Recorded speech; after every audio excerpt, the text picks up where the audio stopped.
agar ini tidak boleh ke sini.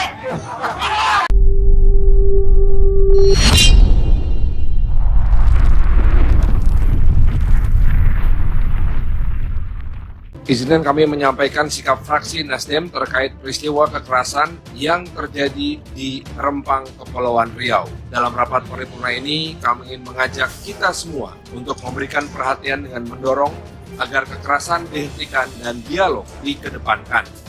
Kami dengan ini, fraksi Partai Nasdem menyatakan, 1. Menyayangkan terjadinya kekerasan yang memakan korban dalam konflik yang melibatkan masyarakat adat dan pihak aparat di Pulau Rempang dan Pulau Galang.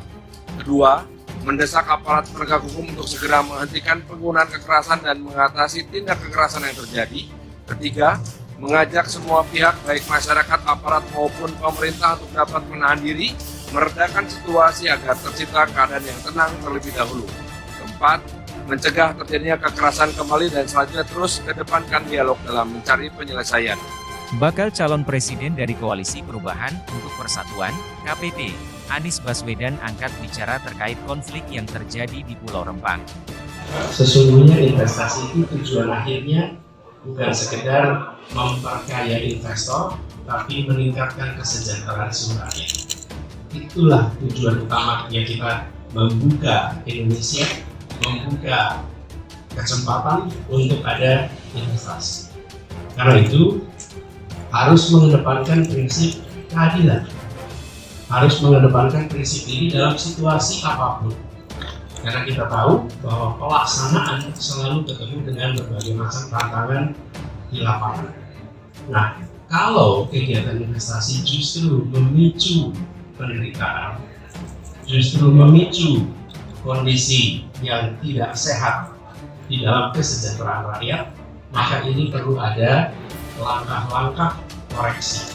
Kelima, meminta pemerintah pusat untuk mengambil langkah-langkah penyelesaian yang tidak merugikan semua pihak, baik dari sisi rencana proyek strategis nasional maupun dari sisi hak masyarakat adat.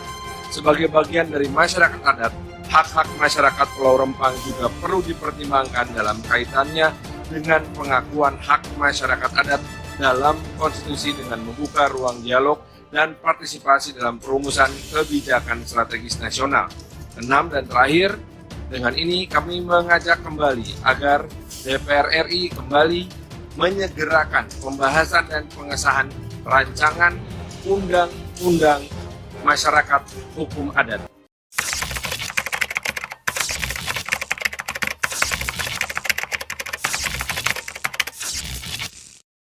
Begitu ungkapan Bapak Jokowi. Berdasarkan hal tersebut, fraksi PKS DPR RI menyatakan sikap.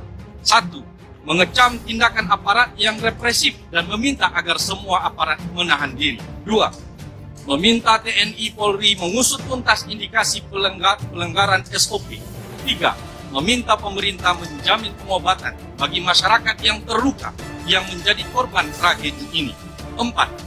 Membebaskan masyarakat yang ditahan akibat bentrok ini dan menjamin mereka tidak dianiaya sebagai indikasi bahwa pemerintah ingin menyelesaikan masalah ini dengan cara yang humanis. 5. Meminta pemerintah untuk menghentikan sementara PSN Rempang Eco City sebelum hak-hak masyarakat terdampak terpenuhi dengan memastikan bahwa akar budaya dan wilayah adat mereka tidak hilang.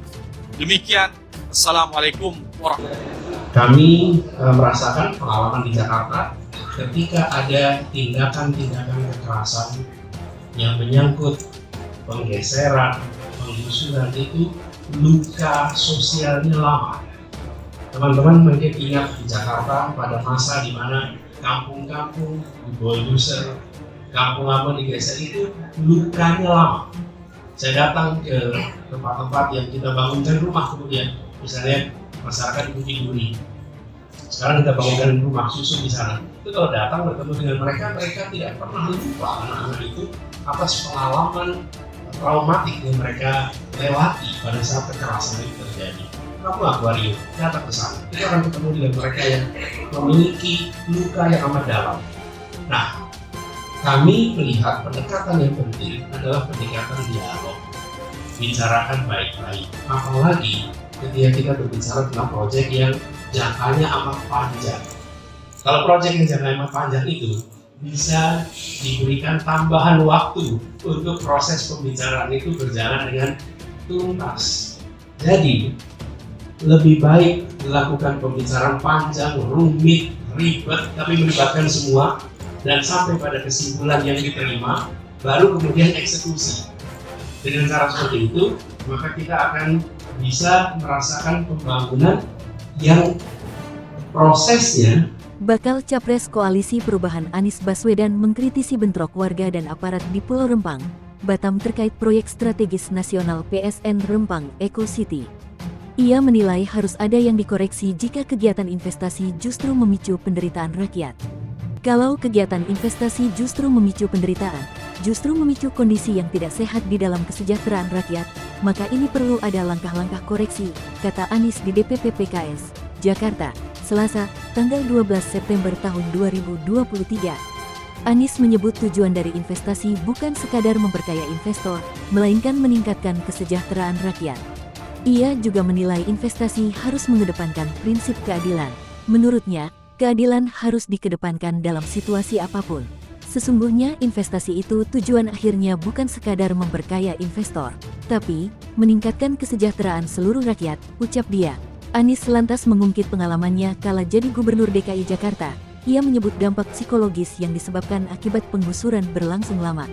Ia mengaku saat menjabat gubernur, Anies kerap mendatangi warga terdampak penggusuran, mereka memiliki trauma yang mendalam. Kampung Akuarium, datang ke sana kita akan ketemu mereka yang memiliki luka yang amat dalam, ucapnya. Anies pun mendorong pendekatan dialog untuk membicarakan secara baik-baik persoalan yang ada. Ia menilai akan lebih baik jika pembicaraan berlangsung rumit dan panjang yang melibatkan semua pihak ketimbang kekerasan. Dan sampai pada kesimpulan yang diterima, baru kemudian eksekusi. Dengan cara seperti itu, maka kita akan bisa merasakan pembangunan yang prosesnya dirasakan sebagai proses yang baik, yang benar, kata dia. Bentrokan antara warga dengan aparat keamanan gara-gara proyek strategis nasional pecah di kawasan Pulau Rempang, Batam.